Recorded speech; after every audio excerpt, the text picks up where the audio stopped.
जैसा कि आप सभी को ज्ञात है, प्रतिवर्ष की भांति रंग भरी एकादशी पर हम लोग भगवान के साथ होली उत्सव का आनंद लेते हैं, जिसमें रंग गुलाल और पुष्पों के साथ पहले भगवान को खिलाते हैं, उसके बाद हम अपने भक्तों के साथ आनंद अनुभव करते हैं, जिससे ये एहसास होता है कि जब हम भगवान को होली खिला सकते हैं तो हम लोग भगवान के साथ होली खेल के कितने खुश होंगे। हमारे पूर्वाचार्यों के द्वारा या गुरु महाराज के द्वारा जो मुझे ज्ञात हुआ कि एकादशी और पंचमी को भगवान के साथ फाग उत्सव भक्तों के साथ आनंद के लिए खेलना, जैसा कि दादा गुरु जी के समय से परंपरा चलती चली आ रही।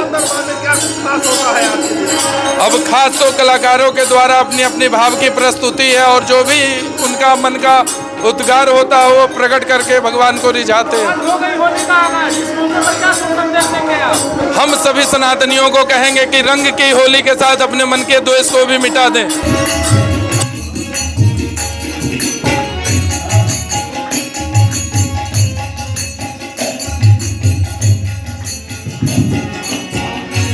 पांडे जी, आप अयोध्या धर्मार्थ तीर्थ पुरोहित समाज के अध्यक्ष हैं और इस बार महाकुंभ के बाद होली पड़ रही है, सनातन का सबसे बड़ा मेला जो कि अयोध्या में भी देखा गया।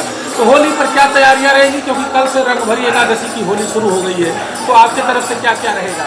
जय श्री राम। बहुत सौभाग्य की बात है सनातनियों के लिए, क्योंकि होली का परंपरा सदियों से चला आया है, युग युगांतर से चला आया है।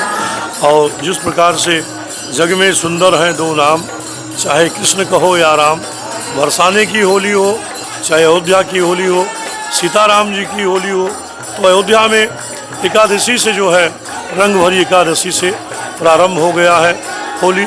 सभी प्राचीन मठ और मंदिरों में परम पूज्य संतों के द्वारा फूलों की होली, अबीरों की होली, रंगों की होली बहुत ही धूमधाम से भव्यता रूप से मनाई जाती है।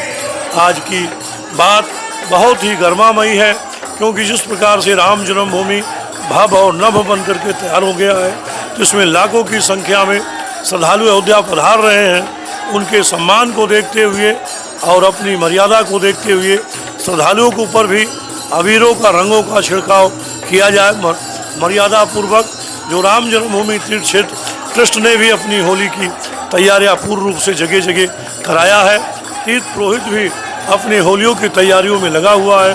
परम पूज्य संतों के द्वारा मठ और मंदिरों में भी होली की तैयारियां चल रही हैं, क्योंकि होली का मतलब ही है कि असत्य पर सत्य की विजय, अन्याय पे न्याय की विजय, अधर्म पे धर्म की विजय।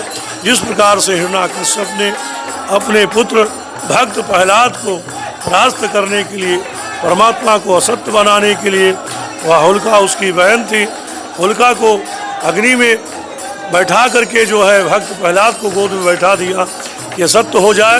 राम जी की महिमा, भगवान विष्णु की महिमा, ओम नमो भगवते वासुदेवाय, जय सिया राम कहते हुए भक्त प्रहलाद स्वयं भजनानंदी, वह चमकता दहकता हुआ चेहरा सुरक्षित रहा, होलिका जल करके भस्म हो गई। तो यह हम लोगों के जीवन में एक नया सीख मिलता है और अधर्म पे धर्म की जीत और परमात्मा के प्रति आस्था और भरोसा दिलाता है कि जो भगवान के प्रति समर्पित पूर्ण निष्ठा और भाव से है, उसका जीवन में कल्याण ही होना है। इसी के साथ साथ नया वर्ष भी प्रारंभ हो जाता है। प्रतिपदा चैत्र प्रतिपदा से नया वर्ष भी प्रारंभ होता है।